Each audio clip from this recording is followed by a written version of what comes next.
Okay. Diri ni sa area paingon sa inyo guys. Riverside. Oh, Riverside. So, mao nga gusto na to maka-interview, makakuha ta og report og pila gyud ka buok ang na biktima ba na anod sa baha. Ano? Ang departments ana. Okay. Labaw na sa MDRRM o sila mo dapat ayong pangutan-on ana. Nya pero dire naka-recover gyud mo og patay nga naanod gyud sir sa inyong area. Sa kuan siya mismo naka-out siya og patay kuno ya. Marga retrieve na to nila gahapon. Gahapon to nila retrieve. Pila ka patay ang inyong nakuha? Usa. Kung nakuha nga patay usa gahapon unya atong Martes sa hapon usa pud bata din. Oh, kaluoy in town. Ay mo ning area diri no, mangayo lang gyud tag. Nga kuan, kita ra namo. Unsa ray makuan. Pero lisod man gud siya sir kay daghan kaayo og mga gapnod.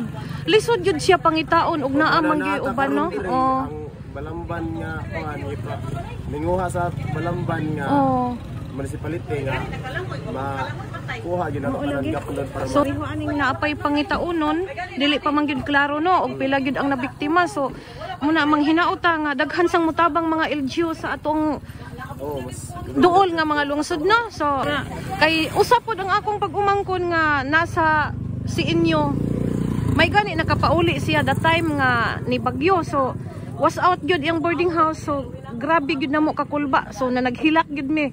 Wa mi magdahom nga ingon ani ang sitwasyon sa inyo gyud.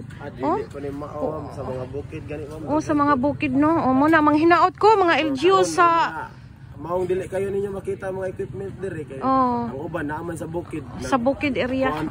Kuha sa mga makali sa daan baka importante man makaagi.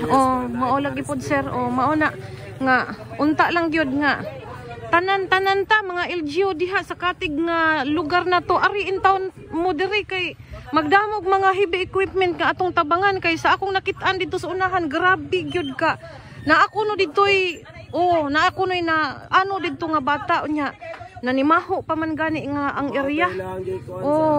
Kanang mga taga MDRRM grabe jud nya mo na salamat kay sir ha mangayo sad migtabang para makatabang pud mi diri nga area ninyo. Thank you kayo sir sa akong kuan pagpangutana sa imo.